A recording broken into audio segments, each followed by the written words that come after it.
জামালপুরে গণভোটের রায় বাস্তবায়নের দাবিতে বিক্ষোভ সমাবেশ ও মিছিল করেছে ১১ দলীয় ঐক্যজোট। আজ রবিবার দুপুরে বাংলাদেশ জামাত ইসলামীর জামালপুর জেলা শাখার আমির মাওলানা আব্দুস সাত্তারের সভাপতিত্বে বক্তব্য রাখেন জামাতের জেলা সেক্রেটারি অ্যাডভোকেট আব্দুল আওয়াল, সহকারী সেক্রেটারি নুরুল হক জামালি, অ্যাডভোকেট শামিউল হক, এনসিপির ছাত্রনেতা আমিমুসহ দলের অঙ্গ সংগঠনের বিভিন্ন পর্যায়ের বিপুল সংখ্যক নেতাকর্মী উপস্থিত ছিলেন। এ সময় বক্তারা বলেন, অবিলম্বে গণভোটের রায় এবং জুলাই বিপ্লবের চেতনাকে মেনে নিয়ে সকলকে ঐক্যবদ্ধ হয়ে দেশ পরিচালনা করার আহ্বান জানান এবং দ্রুত সময়ের মধ্যে রায় বাস্তবায়ন না হলে কঠোর আন্দোলনের হুঁশিয়ারি দেন। পরে মিছিলটি পিটিআই মোড় থেকে শুরু হয়ে শহর প্রদক্ষিণ করে বকুলতলা মোড়ে গিয়ে শেষ হয়। বিগত 17 বছর ফ্যাসিস্ট আমলের মতো এই বর্তমান রাষ্ট্রের মতো আমাদের আবার কোন আন্দোলন গড়ে তুলে এই দেশটাকে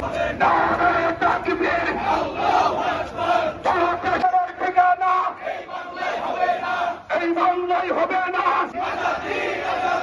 আবু সাইদ মুক্ত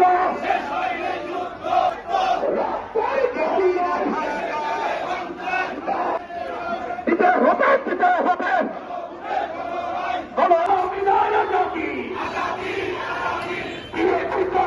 যদি না হয় সংস্কার ফিরবে এই বাংলায় হবে না।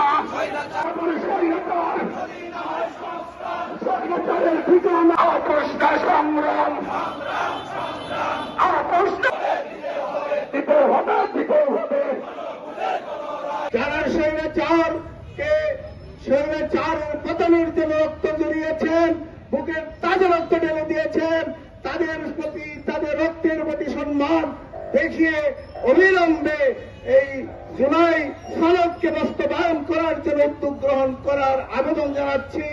এবং যাতে না হয়, তাহলে যদি এই আবেদন কার্য না হয়, বাংলাদেশের জনগণ আবার রুখে দাঁড়াবে ইনশাআল্লাহ। এই জন্য যে মতামত দিয়েছে, গণভোটে বিজয়ী করেছে, সেই গণভোটের বাস্তবায়ন করতে হবে। নতুবা আপনাদেরকে একইভাবে আন্দোলনের মুখে অসম্মানজনক অবস্থার মধ্যে আপনাদেরকে পড়তে হবে। আমরা সেটি চাই না, আমরা সেটি আশা করি না। আমরা আশা করি জনগণের মতামতের প্রতি আপনারা সম্মান দেখাবেন, শ্রদ্ধা প্রদর্শন করবেন।